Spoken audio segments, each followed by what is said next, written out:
बिस्मिल्लाहिर्रहमानिर्रहीम। अस्सलाम वालेकुम। Welcome to software engineering lecture number 5। आज हमारा टॉपिक है द सॉफ्टवेयर प्रोसेस।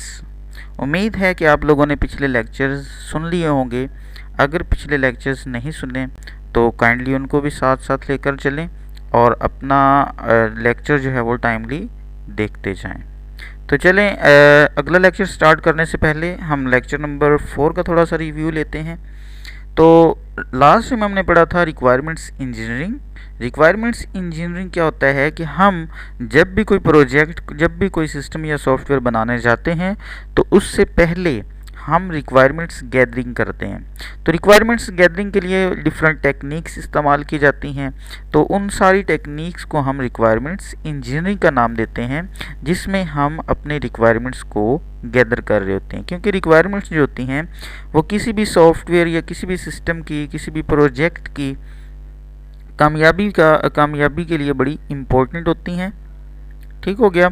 उसके बाद 4 तरह की इसमें हमारे प्रोसेस थे। रिक्वायरमेंट्स एलिसिटेशन, कि हम सबसे पहले रिक्वायरमेंट्स को इलेसिटेट करते हैं, मतलब उनको इकट्ठा करते हैं। मतलब इलेसिटेशन से मुराद होता है कि हम यूज़र से किस तरह से उसकी रिक्वायरमेंट्स को निकलवा रहे हैं, मतलब वो हमसे क्या चाहता है, हमसे क्या बनवाने जा रहा है, हम किस तरह की प्रोडक्ट बनाते हैं, उसका ऑब्जेक्टिव जो होता है वो क्या होता है, मतलब वो क्या, किस ऑब्जेक्टिव के लिए हम ये प्रोडक्ट बना रहे हैं, वो रिक्वायरमेंट्स यूज़र से निकलवाना, उसको हम कहते हैं रिक्वायरमेंट्स एलिसिटेशन। उसके बाद रिक्वायरमेंट एनालिसिस, हम जो रिक्वायरमेंट्स होती हैं यूज़र की उनका एनालिसिस करते हैं, मतलब हम चेक करते हैं उसकी फिजिबिलिटी, क्या आया जो रिक्वायरमेंट्स यूज़र हमसे कह रहे क्या वो पॉसिबल भी हैं या नहीं, उनको बनाया जा सकता है या नहीं, मतलब वो मतलब इकोनॉमिकली तौर पर या रियलिटी तौर पर वो पॉसिबल हैं या नहीं। ठीक है। उसके बाद रिक्वायरमेंट्स हम वैलिडेशन करते हैं कि कौन सी रिक्वायरमेंट्स जो हैं वो वैलिड हैं, कि कौन सी ऐसी रिक्वायरमेंट्स हैं जिनको बनाना पॉसिबल है और कौन सी रिक्वायरमेंट्स ऐसी भी हैं कि जिनको हम नहीं बना सकते। सपोज़ करें कि एक यूज़र ने ऐसा प्रोजेक्ट बनाने के लिए कह दिया, एक ऐसी रिक्वायरमेंट्स उसमें ऐड कर दी जिस पर बहुत ज़्यादा मतलब पैसे लगना थे और हमारे पास उतने पैसे नहीं हैं, तो उसको, उस रिक्वायरमेंट्स को मतलब कंप्लीट करना हमारे लिए मुश्किल था। ठीक है। तो हम रिक्वायरमेंट्स को वैलिडेशन इस तरह से करते हैं कि कौन सी रिक्वायरमेंट्स वैलिड हैं और कौन सी इनवैलिड हैं। रिक्वायरमेंट्स मैनेजमेंट, और लास्ट में हम क्या करते हैं, अपनी रिक्वायरमेंट्स को मैनेज करते हैं। हम उनकी डिफरेंट ग्रुप्स बना देते हैं, उनकी ग्रुप बंदी आप सपोज कर लें कि कौन सी रिक्वायरमेंट सबसे पहले हमने अपने सिस्टम में ऐड करनी है, कौन सी उसके बाद करनी है, कौन सी उसके बाद करनी है। अपने रिक्वायरमेंट्स को मैनेज करना, हम इसको कहते हैं रिक्वायरमेंट्स मैनेजमेंट। ठीक है जी। चलिए, हम आज का टॉपिक है हमारा द सॉफ्टवेयर प्रोसेस, कि जब भी हम कोई सॉफ्टवेयर बनाने जाते हैं, कोई सिस्टम क्रिएट करने जाते हैं, तो उसका प्रोसेस क्या होता है, हमें किन किन प्रोसेस से गुजर कर उसको कंप्लीट करना पड़ता है। सबसे पहले हम देखते हैं ये प्रोसेस होता क्या है। A process is a collection of activities, actions and tasks that are performed when some product is to be created. कि प्रोसेस क्या है, एक कलेक्शन है एक्टिविटीज़ की, एक्शंस की और उन सब टास्क की जो कि परफॉर्म किए जाते हैं जब हम कोई प्रोडक्ट जो है वो बनाने जाते हैं। मतलब प्रोडक्ट को बनाने से पहले या प्रोडक्ट क्रिएट करने के लिए हमें बहुत सारे एक्टिविटीज़ या हमें बहुत सारे एक्शंस जो हैं वो परफॉर्म करना पड़ते हैं। तो उन सभी एक्शंस को, सभी एक्टिविटीज़ को, टास्क को हम किसका नाम देते हैं, सॉफ्टवेयर प्रोसेस का नाम देते हैं। जैसे अगर आपको आइडिया हो तो आपने SDLC का क्वेश्चन पढ़ा था, तो सिस्टम डेवलपमेंट लाइफ साइकिल, तो उसमें भी हमारे पास वो फेजेस होते थे जिन फेजेस से गुजर कर हम अपने सिस्टम को कंप्लीट करते हैं। ठीक है। An activity strive achieve to broad objective, कि हम उस एक्टिविटी को क्यों इस्तेमाल करते हैं, अपना अचीव करने के लिए, ब्रॉड मतलब हमारा जो ऑब्जेक्टिव है उसको हासिल करने के लिए हम एक्टिविटी परफॉर्म करते हैं। जैसे कम्युनिकेशन करते हैं, कम्युनिकेशन विद स्टेक होल्डर, हम स्टेक होल्डर के साथ कम्युनिकेशन करते हैं कि हमें पता चल जाता है कि हमसे जो हमारा स्टेक होल्डर है वो चाह क्या रहे हैं। And is applied regardless of application domain, हमें अपनी एप्लीकेशन डोमेन का पता चलता है कि हमारी जो एप्लीकेशन है उसका साइज़ क्या है, उसका ऑब्जेक्टिव क्या है। ठीक है। Size of project, complexity of the effort और degree of rigour with which software engineering is to be applied. ठीक है, हम हमारी उसका साइज़ क्या होगा, उसकी कॉम्प्लेक्सिटी क्या होगी, हमें उस पर कितनी एफर्ट लगाना पड़ेगी, या उसमें कौन कौन सी ऐसी डिग्रीज आ रही हैं जिनमें जहाँ पर हमें जाकर प्रॉब्लम का सामना करना पड़ सकता है। ठीक है, ये सारी चीज़ें अंडरस्टैंड करने के लिए हम सॉफ्टवेयर अंडरस्टैंड कर रहे हैं, इसको हम सॉफ्टवेयर प्रोसेस का नाम देते हैं। अब कौन कौन सी इसमें एक्टिविटीज़ होती हैं? सबसे पहले हम कम्युनिकेशन करते हैं, प्लानिंग करते हैं, उसके बाद मॉडलिंग की जाती है, कंस्ट्रक्शंस की जाती है, डिप्लॉयमेंट की जाती है। ठीक है, ये हमारी 5 एक्टिविटीज़ थी। उसके बाद हम वन बाय वन डिस्कस करेंगे। कम्युनिकेशन जैसे कि होता है असल में बातचीत, एक दूसरे के साथ बातचीत करना, तो इसमें भी हमारे पास जो वही चीज़ आ रही है कि हम अपना जो कस्टमर होता है, जो हमें प्रोजेक्ट बनाने के लिए कह रहे हैं, उसके साथ कम्युनिकेशन करते हैं, उसके साथ बैठकर मीटिंग करेंगे। मीटिंग में हमें पता चल जाएगा कि वो हमसे किस तरह की प्रोडक्ट बनवाना चाह रहा है। मतलब कम्युनिकेशन में सिंपल हम क्या करते हैं, रिक्वायरमेंट्स गैदरिंग कर रहे होते हैं, रिक्वायरमेंट्स को इकट्ठा कर रहे होते हैं कि असल में रिक्वायरमेंट है क्या, हम जो चीज़ बनाने जा रहे हैं उसका मकसद क्या है, उसका ऑब्जेक्टिव क्या है, किस प्रॉब्लम को सॉल्व करने के लिए हम उसको बनाने जा रहे हैं। ठीक है, तो कम्युनिकेशन हम अपने जो स्टेक होल्डर, हम अपने जो हमारा कस्टमर होता है उसके साथ कोलैबोरेशन करते हैं, बातचीत करते हैं, कम्युनिकेशन करते हैं। हमें पता चलता है कि हमारा जो यूज़र है, हमारा जो कस्टमर है, वो हमसे क्या बनवाना चाह रहा है, वो उसकी कौन सी प्रॉब्लम है जिस प्रॉब्लम को वो ख़त्म करने जा रहा है। ठीक है, मतलब अब सिंपल लेंगे कि सेल वाला मतलब शॉप के लिए हम बनाने जा रहे हैं, तो इनफैक्ट उसमें क्या होगा, उसमें हमें सेल्स सारी मैनेज करना पड़ेगी, हमें परचेजेस और सेल्स और परचेजेस को मैनेज करना होगा।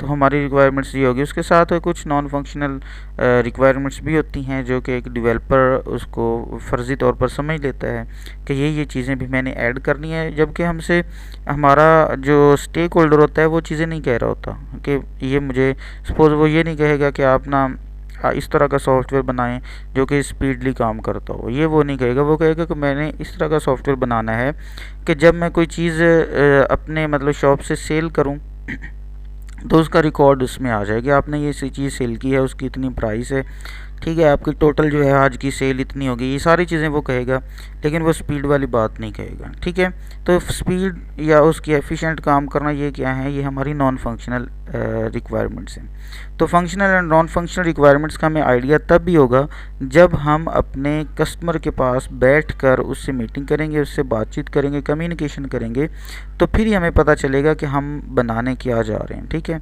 Before any technical work can commence, it is critically important to communicate and collaborate with the customer and other stakeholder। क्या हम कस्टमर के साथ और दूसरे स्टेक होल्डर जो हैं उसके साथ बैठकर कोलैबोरेशन करें, कम्युनिकेशन करें, फिर ही हमें जो है वो पता चलता है उन चीज़ों का।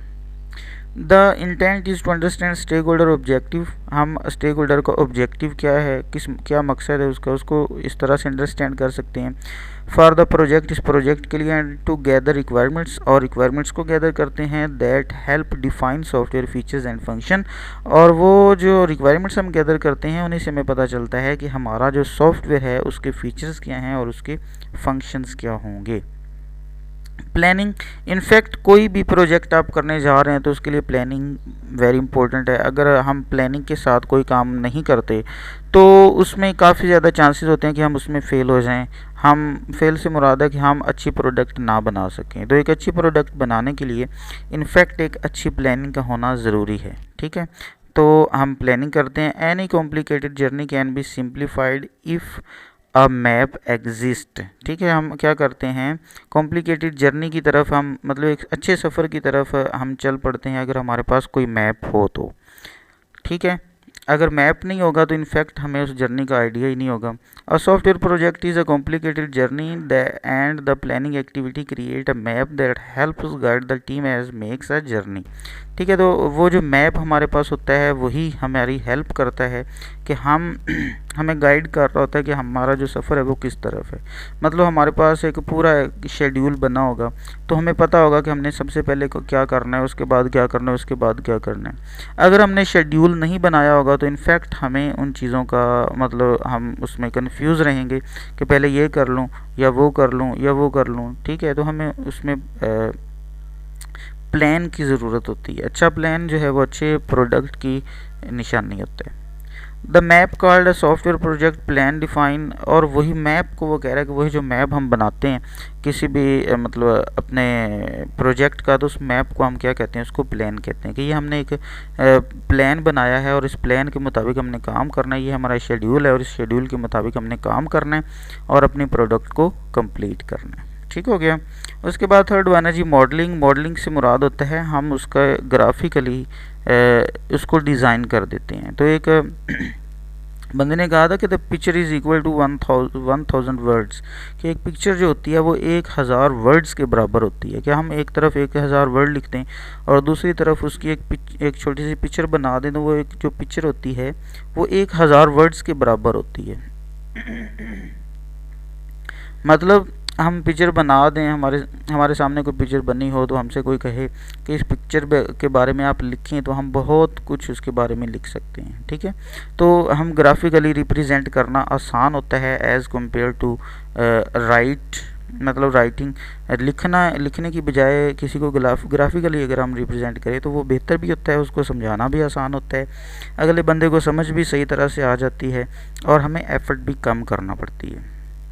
जिस तरह से सपोज़ करें कि हमारा प्रोजेक्ट था कि हमने एक बिल्डिंग बनानी है, तो बिल्डिंग के लिए सबसे पहले हमें रिक्वायरमेंट्स पता होनी चाहिए कि हम क्या बनाने जा रहे हैं। ठीक है, हमने घर बनाना है या हमने ऑफिस बनाना है या हमने कोई फैक्ट्री बनानी है बिल्डिंग, तो वो रिक्वायरमेंट्स उसमें पहले। दूसरे नंबर पर हमें प्लान, फिर हम प्लान बनाते हैं, हम प्लान बनाएंगे कि हमने इस काम को किस तरह से करना है। ठीक हो गया।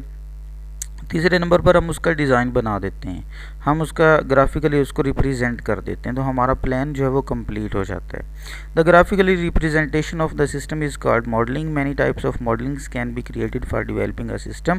के ग्राफिकली रिप्रेजेंटेशन जो होती है उसको हम मॉडलिंग कहते हैं, और बहुत तरह की हमारे पास मॉडल्स होते हैं, और मॉडल्स हम आगे इंशाल्लाह जाकर पढ़ेंगे। हमारे UML डायग्राम्स भी आएंगे और उसके बाद हमारे प्रोसेस मॉडल्स भी हैं, सभी को हम डिस्कस करेंगे। You create a sketch of things so that you should understand the big picture. कि आप अगर एक छोटा सा स्केच बना दें तो आप एक बहुत बड़ी पिक्चर को अंडरस्टैंड कर सकते हैं।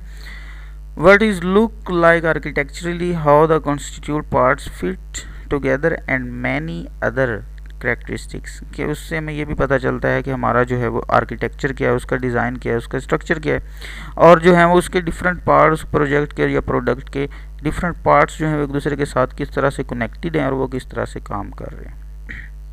कंस्ट्रक्शन, इनफैक्ट हमने जो भी डिज़ाइन बनाया होगा उस डिज़ाइन के मुताबिक हमें उसकी कंस्ट्रक्शन भी करना पड़ेगी, उस डिज़ाइन को बिल्ड करना पड़ेगा। ठीक है, अगर हम बिल्ड नहीं कर, मतलब अगर असल तो काम उसको बिल्ड करना होता है ना, उसको डिज़ाइन तो हमने बना लिया, डिज़ाइन तो सिर्फ ये था कि कागजी कार्रवाई थी, लेकिन असल काम क्या है, उसको डेवलप करना, उसका कोड लिखना, कंस्ट्रक्ट करना।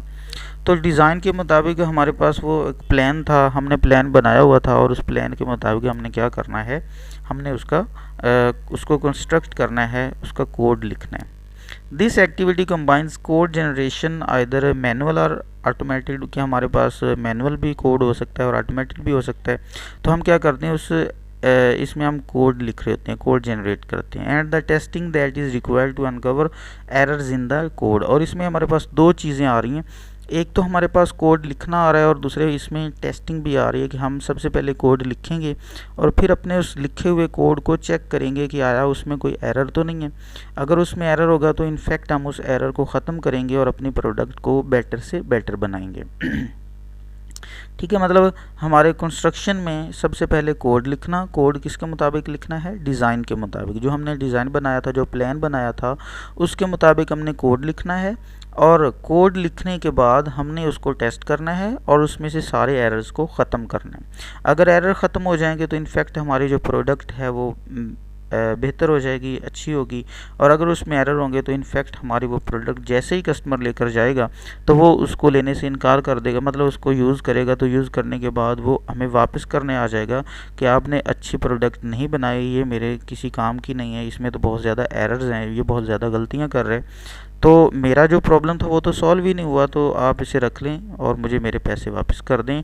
इससे एक तो हमारा इकोनॉमिकली नुकसान होगा, दूसरा ये होगा कि मार्केट में हमारी जो रेपुटेशन है वो भी ख़राब हो जाएगी और आइंदा कोई बंदा हमसे प्रोडक्ट बनवाने के लिए नहीं आएगा।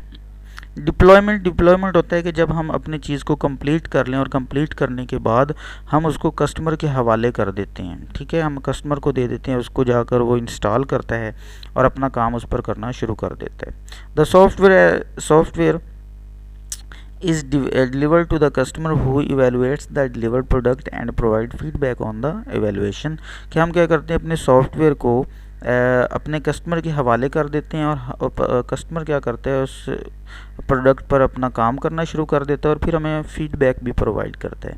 हमें बताता है कि क्या हमने जो प्रोडक्ट बनाई है वो किस तरह की है, वो अच्छी है, क्या वो जिस प्रॉब्लम को सॉल्व करने जा रहा था उस प्रॉब्लम को सॉल्व कर रही है या नहीं कर रही। ठीक है, ये सारी चीज़ें डिप्लॉयमेंट में होती हैं। और हम किसी भी सॉफ्टवेयर को कम्प्लीटली भी बना सकते हैं या पार्शली भी हो सकते हैं। ठीक है ना, जैसे लिखा हुआ है द सॉफ्टवेयर ब्रैकेट में लिखा हुआ है एज अ कंप्लीट एंटिटी और एज पार्शली कंप्लीटेड इंक्रीमेंट, कि हम उसमें पार्शली मतलब उसका कुछ हिस्सा भी तैयार किया जा सकता है और ये भी हो सकता है कि हमने कंप्लीट प्रोडक्ट बनाकर अपने कस्टमर के हवाले कर दिया। ठीक है, तो ये था आज का हमारा लेक्चर।